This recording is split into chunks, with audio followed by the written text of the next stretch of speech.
العالمین والصلاة والسلام علی حبیبہ محمد وآلہ وصحبہ اجمعین۔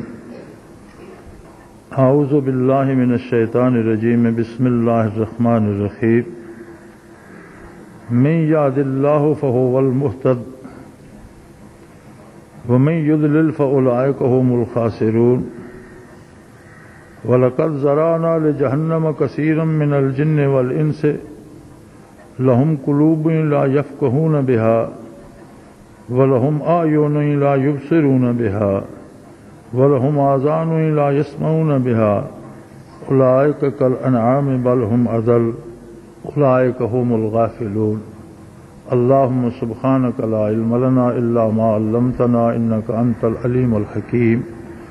مولاي صل وسلم دائما ابدا على حبیبک من زانت به الاسرور۔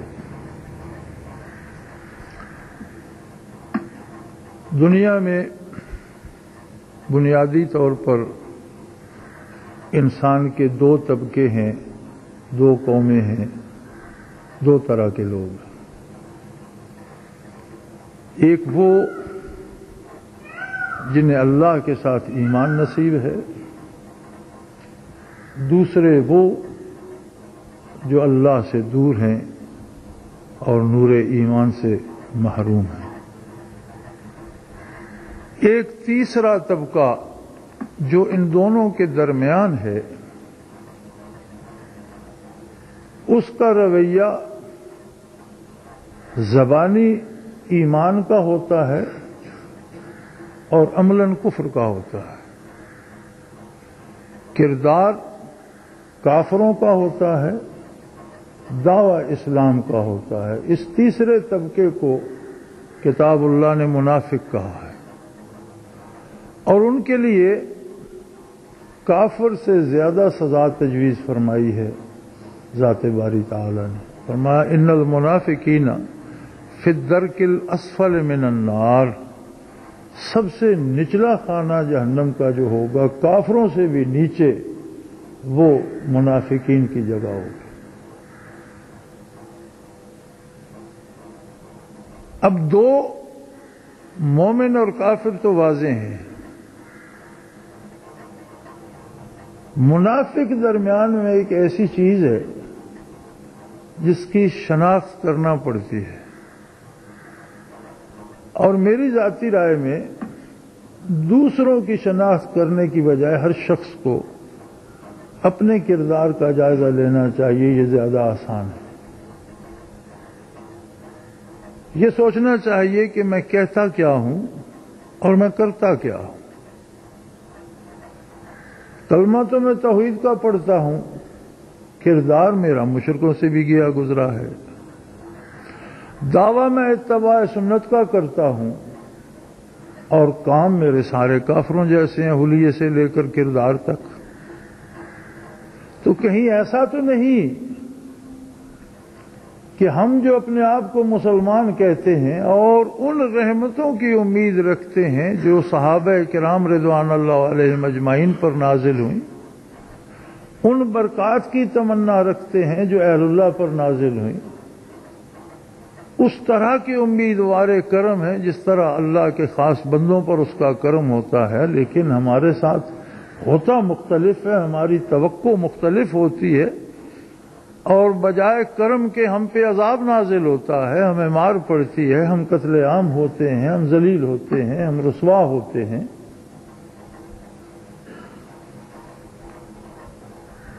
ایک مثال قرآن حکیم نے اور بھی بہت خوبصورت دی ہے۔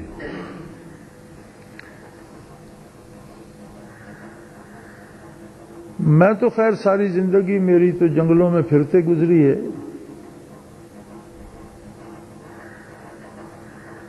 لیکن جو لوگ جنگلی حیات سے واقف نہیں ہیں، انہوں نے بھی آج کل تو ٹیلی ویژن پر بے شمار طرح کی جنگلی حیات دکھائی جاتی ہے جو ہم جنگلوں میں پھرتے ہوئے اتنی نہیں دیکھ سکے جتنی آج ہم ٹیلی ویژن پر دیکھ لیتے ہیں۔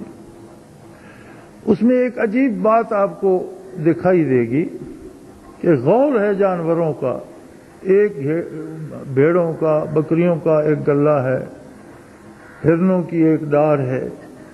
اب ایک جنگلی جانور ہے، وہ ایک درندہ ہے، کوئی چھوٹا بڑا بھیڑیا ہے یا کوئی ایک درندہ ہے، وہ ایک جانور کو گرا لیتا ہے، دوسروں کو اس سے کوئی دلچسپی نہیں ہوتی. بڑے جانوروں کو شیر گرا لیتا ہے اور دوسرے زیادہ دور بھاگتے بھی نہیں، چند قدم بھاگ کر رک کر تماشا دیکھنے لگ جاتے ہیں. اب اگر 150-200 جانور اس پر ہلا بول دے تو ایک درندہ کیا کرے گا؟ جان بچائے گا، بھاگے گا. لیکن ایسا نہیں کرتے. کیوں نہیں کرتے؟ یہ احساس و شعور ہی ان میں نہیں ہے کہ اجتماعی زندگی کا بھی کوئی تصور ہوتا ہے.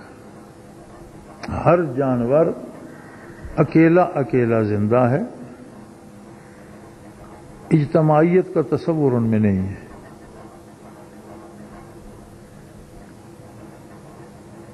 درندوں اور بھیڑیوں میں اگر تصور ہے اجتماعیت کا، یا شیروں کا ایک گلا پورا پھرتا ہوتا ہے یا بھیڑیوں کا غول ہوتا ہے، تو ان میں اجتماعیت کا تصور نہیں ہے. ان میں حصول منفعت کا لالچ ہے. وہ سمجھتے ہیں کہ ہم زیادہ ہوں گے تو ہم آسانی سے شکار کر لیں گے،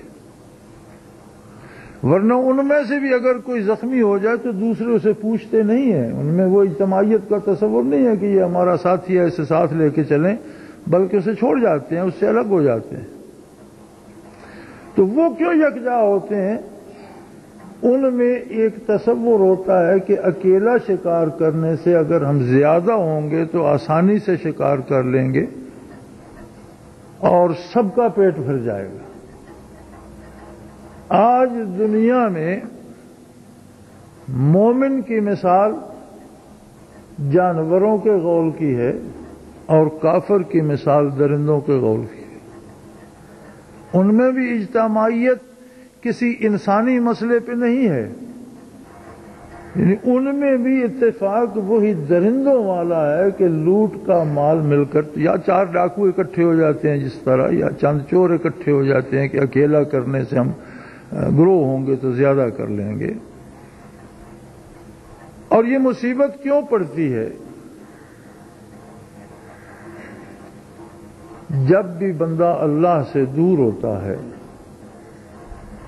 تو اس سے یہ تصور چھن جاتا ہے. یہ تصور نبی کریم صلی اللہ علیہ وسلم سے پہلے بھی تھا.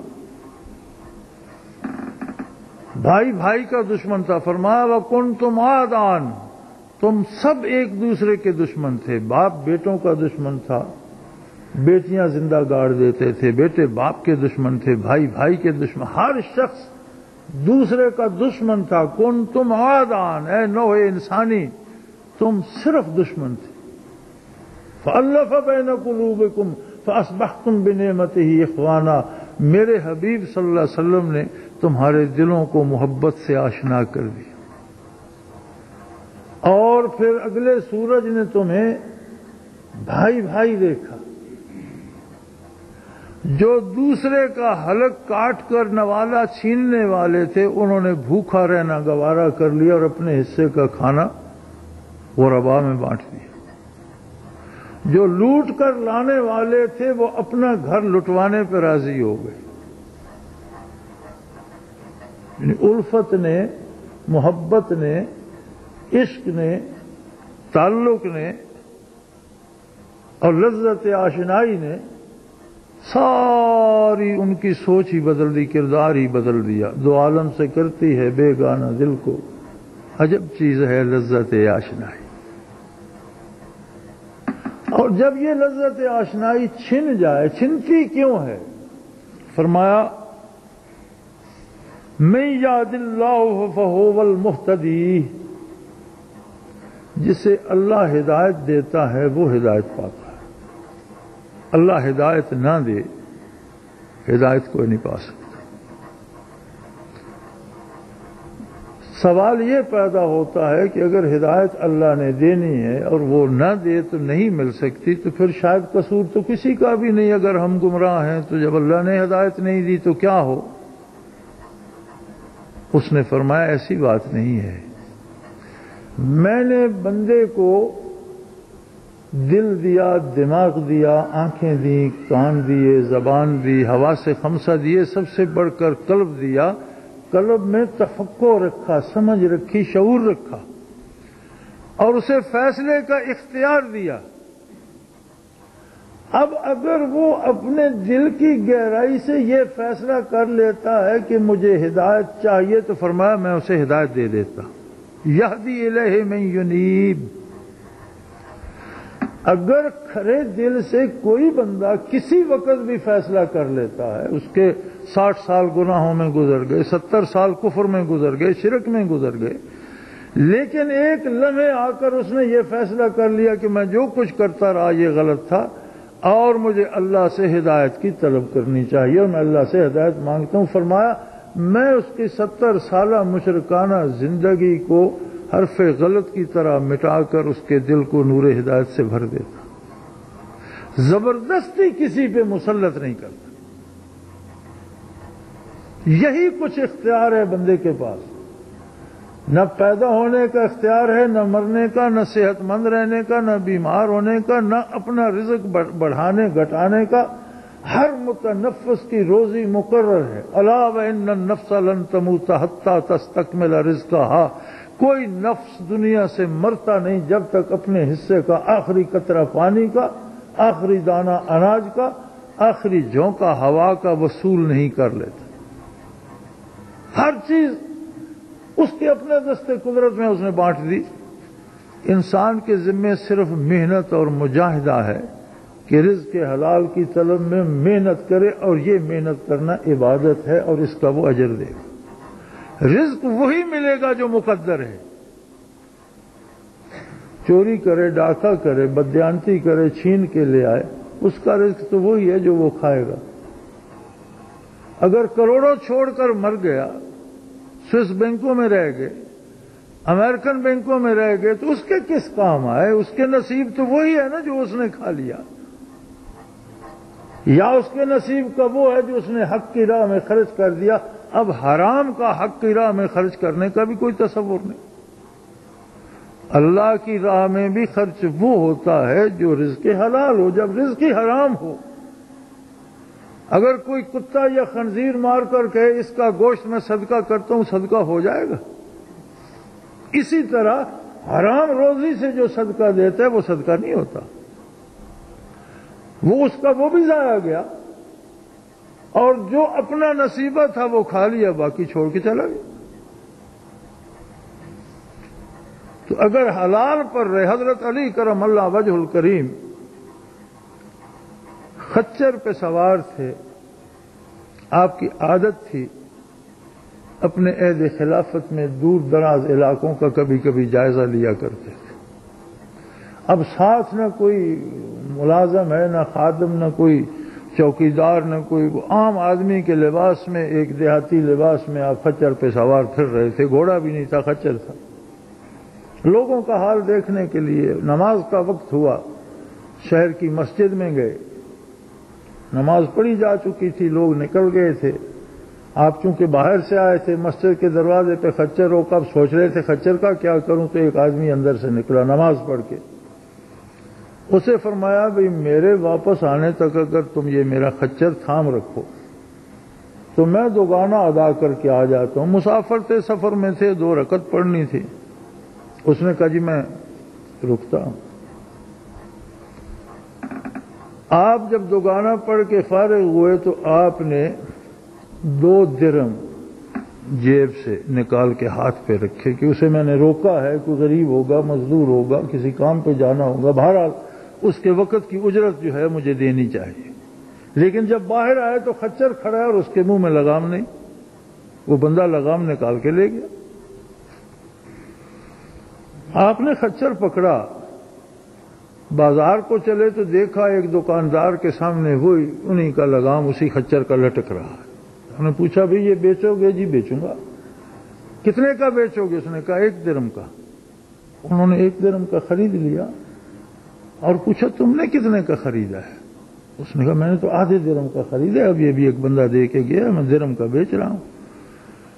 فرمایا خچر میرا ہے اور میں اسے کھڑا کر گیا تھا اور میں 2 درم نکال کر لایا تھا کہ میں اسے دوں گا اور دونوں حلال ہوتے اس کے لیے. اس نے تیزی کی، آدھا درم لیا اور حرام لیا. اس نے اپنی جو چالاکی اور ہوشیاری دکھائی، اس میں 2 کی بجائے اسے آدھا ملا اور حرام ملا. صبر کرتا 2 ملتے، حلال ملتے. تو شاید جو لوگ غبن اور فراڈ کر کے جمع کرتے ہیں، یہ غبن اور فراڈ نہ کرتے، محنت کرتے تو اس سے اللہ زیادہ دیتا. لیکن یہ کیوں کرتے ہیں؟ اللہ پر اعتماد نہیں ہے. نام اللہ کا لیتے ہیں، نماز بھی پڑھ لیتے ہیں، حج بھی کراتے ہیں، لیکن اللہ پر اعتماد نہیں ہے.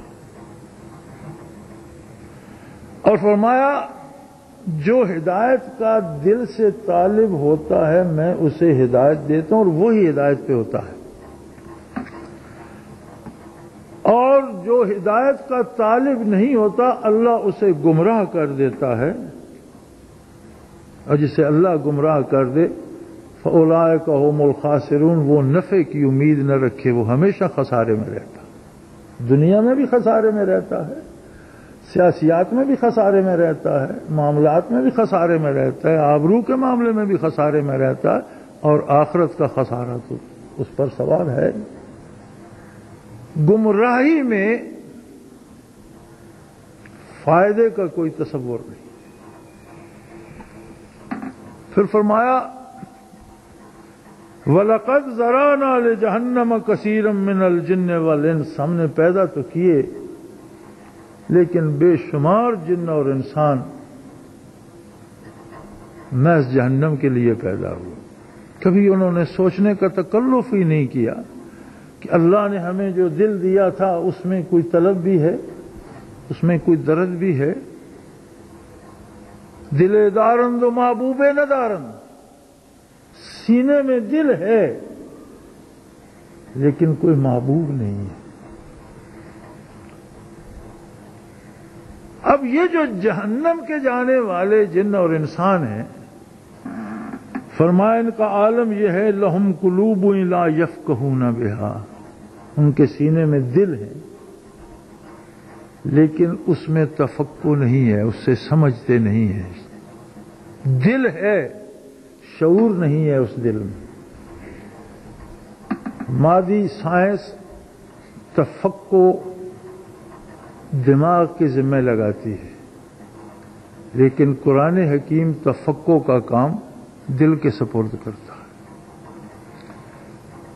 محبت وحی دماغ نہیں ہے، محبت وحی قلب عالی ہے، قلب عطا ہے. محمد الرسول اللہ صلی اللہ علیہ وسلم کے ساتھ جس چیز کو نسبت ہو گئی وہ دنیا میں بے مثال ہو گئی. آپ صلی اللہ علیہ وسلم نے جو جوتا استعمال فرمایا دنیا کا کوئی جوتا اس کا مقابلہ نہیں کر سکتا. جو لباس استعمال فرمایا دنیا کا کوئی لباس اس کا مقابلہ نہیں کر سکتا. جس سواری پہ حضور جلوہ افروز ہوئے دنیا کا کوئی جانور اس کا مقابلہ نہیں کر سکتا. جو تلوار آپ کے دست رحمت میں آئی کوئی تلوار دنیا کی اس کا مقابلہ نہیں کر سکتی. جس چیز کو نسبت ہو گئی محمد الرسول اللہ سے وہ بے مثال ہو گئی. آپ کی صورت عالی کی مثال دنیا میں محال، اللہ نے دوسری بنائی ہی نہیں. اسی طرح آپ کے دماغ عالی کی مثال دنیا میں محال، دوسرا دماغ اس پائے کا اللہ نے بنایا ہی نہیں. اس کے باوجود مخاطب وہی دماغ عالی نہیں ہے، قلب عطا ہے.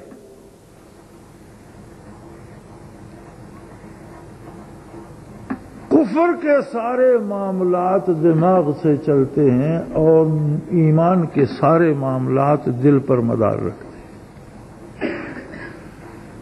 کافر کی خصوصیت یہ ہوتی ہے کہ لہم قلوب لا یفقہون بہا، اس کا دل ہوتا ہے اس میں تفقہ کی خاصیت ختم ہو جاتی ہے. وَلَهُمْ أَعْيُنٌ لَا يُبْصِرُونَ بِهَا، اور ان کی آنکھیں ہوتی ہیں انہیں نظر کچھ نہیں آتا. جب حقائق نظر نہ آئیں تو پھر نظر آتا رہے تو کیا؟ ایک آدمی اگر یہ تمیز نہ رکھتا ہو کہ یہ ہیرا ہے یا انگارہ ہے، اور انگارے کو ہیرا سمجھ کر اٹھا کر اپنا ہاتھ جلا لے تو اس دیکھنے کا کیا فائدہ؟ فرمایا کافر کی آنکھ ہوتی ہے لیکن وہ دوزخ کی آگ پیٹ میں بھرتا رہتا ہے، اسے نظر نہیں آتا۔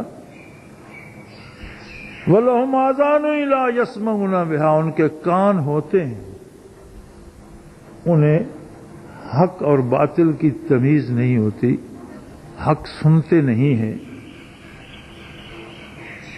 فرمایا اولئک کالانعام، وہ تو جانوروں کا ایک ریوڑ ہوتا ہے۔ جس طرح آپ جانوروں کو دیکھتے ہیں کہ غلے میں سے، پورے غلے میں سے ایک کو درندے نے پکڑ لیا، باقی بے فکر ہے۔ میں جو کچھ کہہ رہا ہوں میرا اللہ گواہ، میں اپنے درد دل سے کہہ رہا ہوں کہ اے اللہ ہم لے اور اس قوم کا نصیبہ تبدیل فرما، عالم اسلام پہ رحم فرما، اور مسلمانوں کو شعور اور تفقع عطا فرما، ان کے دلوں کو زندہ کر۔ جب تک دل زندہ اور بیدار نہیں ہوتے انسان جانور کی طرح رہتا ہے، انسان نہیں بنتا۔ وآخر دعوانا ان الحمد للہ رب العالمین۔